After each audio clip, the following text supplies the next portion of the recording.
Welcome back, folks. We got an S&P looking to close at a record price, up 0.7%. NASDAQ up 1.25% right now. And right now, folks, as we do each and every Tuesday and Thursday at 3:30 Eastern Time, we're going to talk to Tim Ord, author of the Ord Oracle. You can check out Tim's website at ord-oracle.com. You see him right there. And right in front page of TFNN, folks, you hit the services tab. You'll see two great webinars: The Secret Science of Market Tops, how to identify market tops, as well as 6 secret ratios every trader should know. The VIX, an important part of some of those ratios, and we got quite a VIX today. Tim Ord, good afternoon. Yeah, good afternoon. This market, I'm kind of surprised, that we're in the weakest quarter of the year, and this market's not really showing any signs of weakness. The bottom window here is the VIX. It's coming in somewhere around 15, or actually looks like about 14. I can't quite tell. But anything below 17 is usually you got a trending market. For some reason, you can't see it there. But I got a green area, I got a yellow area, and I got a pink area. Okay, the green area is when the weekly, this is a weekly chart, both on the SPX and the SPX VIX ratio. Anyhow, the top window, this window here is the weekly SPX, and the one below it is the weekly SPX VIX ratio. The green areas are when both the VIX is above the Bollinger Band, the weekly Bollinger Band, and the S&Ps are above the mid-Bollinger Band. The yellow area is when the SPX is above the mid-Bollinger Band, and the SPX is below the Bollinger Band. So that's like a warning sign. We're back to green here, and we got a little yellow right here. The yellow turns into pink when both of them fall below the mid-Bollinger Band. Well, back in, looks like about a month earlier, the SPX VIX ratio fell below the mid-Bollinger Band.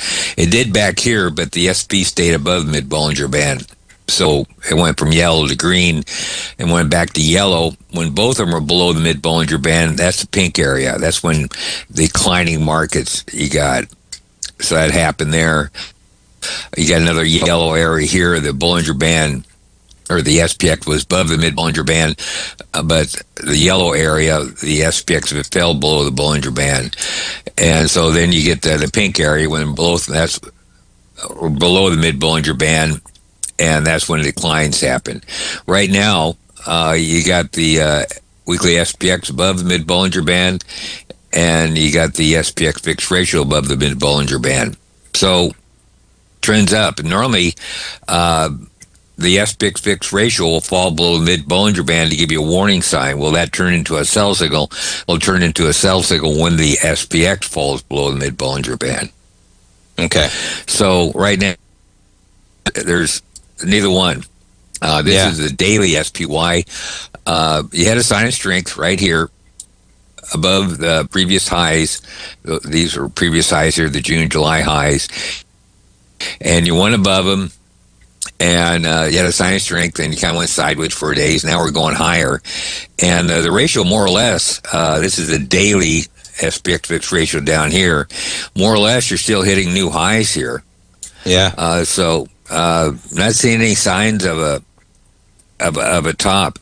And here's another indicator that works pretty well. The top window is the RSI 14. And I put areas of, this chart goes back to, looks like about late 2020. So it's quite a few years. I marked the areas in pink, the times when the RSI 14 fails to get above 60, which is that line right here.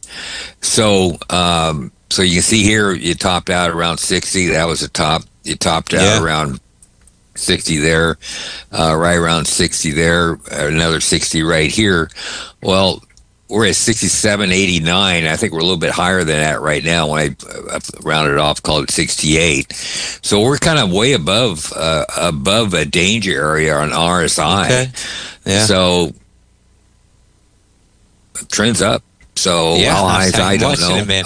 And the VIX. So the VIX is let me ask you, the VIX it pretty important, the VIX overall, because of those ratios that you look at, Tim? I mean, they can drive a lot of the action in terms of the SPY VIX and how it leads it. We have a VIX at 1469 right now, and it's only been lower, like, going back to last year, like a few days around Christmas, Tim. Like I'm talking about like Christmas Eve and the day after Christmas when you hit 1338, which is a pretty remarkable statement the last year, that's the only thing that has less of a lower VIX. Yeah. There's just, sometimes the VIX will give you, look at this chart again, the VIX, this was 2024, it got dangerous here, but nothing happened to the market. Market just kept staying above the mid-Bollinger Band. But, the VIX is not even close to giving a warning. We're hitting a new, on the SPX VIX ratio on weekly time frame, we're hitting higher highs right here. The ratios keeps going up. Pretty impressive. So the VIX usually gets a warning, and there's not even a warning sign here. And momentum usually peaks out before the market peaks out. Well, momentum's really staying strong, which is another way to measure momentum is the RSI. We're knocking on the door 70. So that's not usually an area where tops occur. So how high is high? I don't know. I had one point where this, let me get back, let's see, this one. This, I thought this sideways range here, the trading range on a bigger time frame, maybe see it here better. Sure. This trading range right here was the halfway point of the next move up. Okay. So if you take the bottom of here and you measure to there, and you add it up, it comes up around 860. So, maybe that's going to be true. I don't know. You don't want to be short because there's several different indicators according to the VIX and according to the RSI. This market wants to go higher. And also, if you notice, yesterday we had a trend close of 1.28. So we're actually rallying, and the market shows a little bit of panic on the rally. So that's also a good sign. So, what do you think about the volume? And I agree with everything you're saying, but in this, how do you step in front of a market this strong with nobody paying? No, there's no sellers here, man, at all. What do you think about the volume? I was looking because, you pointed it out, the great strength it had on kind of the run at the beginning of July, on the beginning of this run that we had. Yep. And we've dropped off a little bit since then. Today looks to be a little light. You see what we've done since we've been up there, right? We're going to break it on lighter volume today. On a daily basis, we got a SPY doing 24 million right now. And that's what do you think about that? We'll see what happens. It's not ideal. You have to have a group of indicators kind of giving the same signal. We got one that's not good, which is volume. Tell you what, but everything come right else, back, folks. We'll finish this thought, and we're getting right to gold as well. We're coming back with Tim Moore. Welcome back, folks. We got an S&P likely closing, if we're where we are right now in 18 minutes, at a record price, up about 0.7%. We're talking with Tim Ord, author of the Ord Oracle. Tim, if you could just finish that thought when you were talking about volume, how you look at something like that, because I would agree that, man, the signs in this market right now for bullish. But how do you look at something like that? Well, you got to look at a lot of different type of indicators. When you get, I don't know, my opinion, when you get 2 or 3 or maybe even 4 that favor you, and you get 1 or 2 that not, you go with the majority. And volume, ideally, is kind of one of my mainstays, the things I look at. And I don't like volume hitting a new high, but it can hit a new high on lighter volume for a spell before it reacts. So maybe we're heading for some sort of a high, but we'll see. Yeah, we'll see. It's not today. No. So, it's not today. I know. And the VIX will probably give us some signs. And it's not giving us any signs today. It's now at 1463. Quite a VIX, man. Let's move on to metals, please. All right. So this is a momentum chart. The bottom window is the GDX. This is a daily chart, I think. Yeah, it's cumulative daily. This is a cumulative up-down volume on this window right here, and the bottom window is cumulative advanced decline. And so it measures, there's like 61 stocks in the ETF of GDX, and it measures, of those 61 stocks, it measures all that advanced decline of the 61 stocks and the all up-down volume for all 61 stocks. So it's a cumulative of about 61 stocks is measuring what's going on. So it's a good indicator. This is kind of a momentum indicator.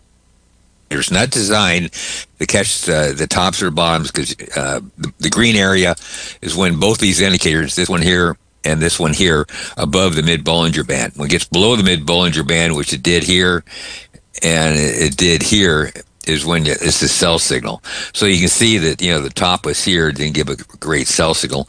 But we're back to green again. We're on both indicators. We're above the mid-Bollinger Band on both of them.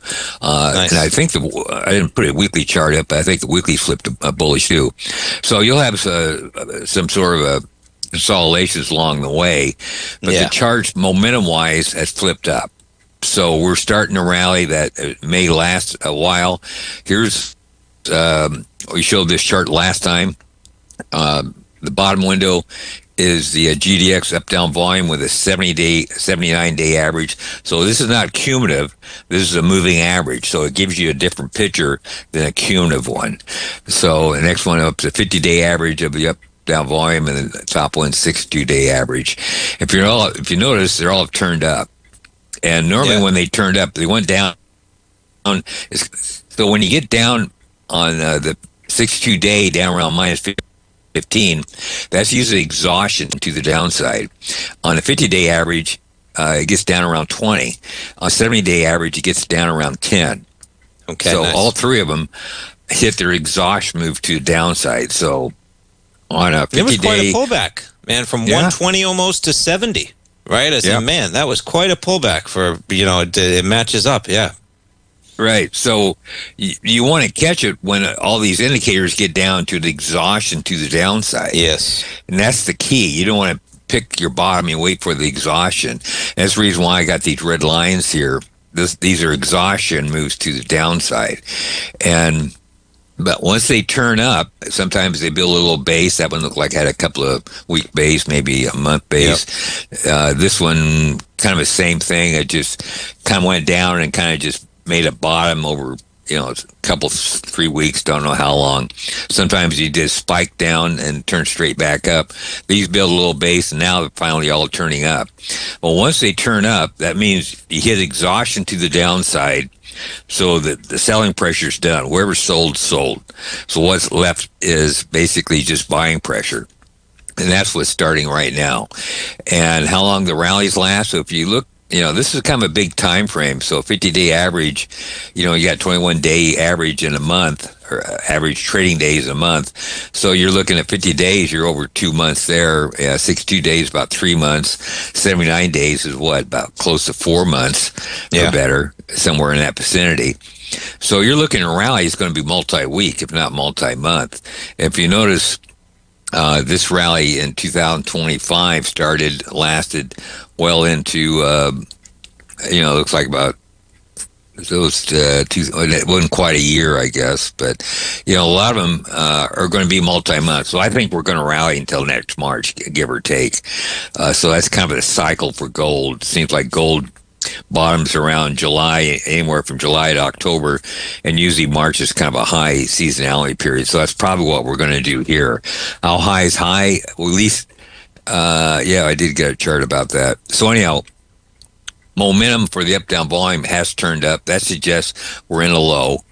The pattern that's forming here, this is a weekly chart. It's a falling wedge. And we got down in here and we got a kind of close call. I was bullish, start with, 3-4 weeks ago, around that 75 range. We did fall back down around 70. But anyhow, I was kind of bullish. And I thought, well, we're at a low.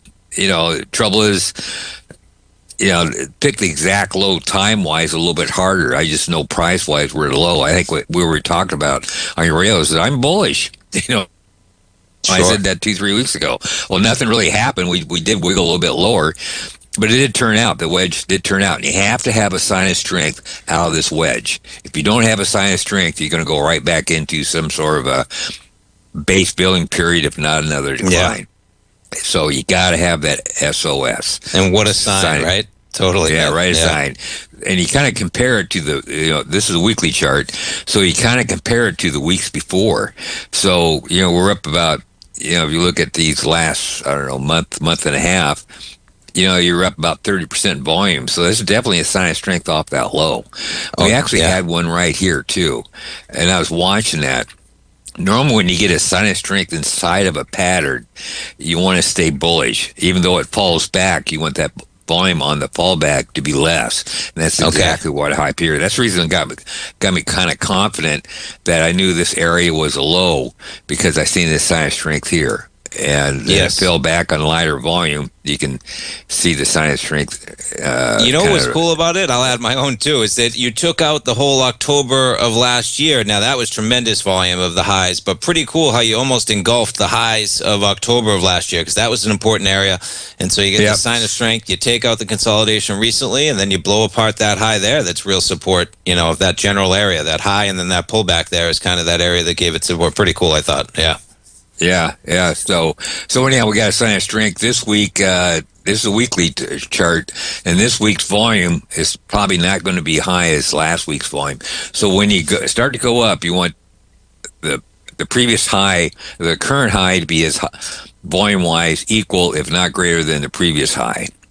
And you can also measure how highs this volume here compared to this high here, and you need to be equal, and it was. So this is a consolidation. I think you're going to find support around 85. That's the reason I got that line right there. Nice. But we may pull back for, I don't know, a week or two, but ultimately we're going to head up to that high of 117 area.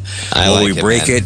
I don't know, but hey, we're up 30%, Tim, in less than a month in that GDX. So yeah, maybe digest for a bit in a healthy market, but quite a market. I agree, man. Gold. Yeah. Tim, appreciate the time. Appreciate you walking through the markets as always. Folks, check it out, ord-oracle.com. We'll talk to you on Tuesday, Tim. All right, talk to you then. Thanks a lot. Talk to you then. Thanks so much. We'll be right back, folks.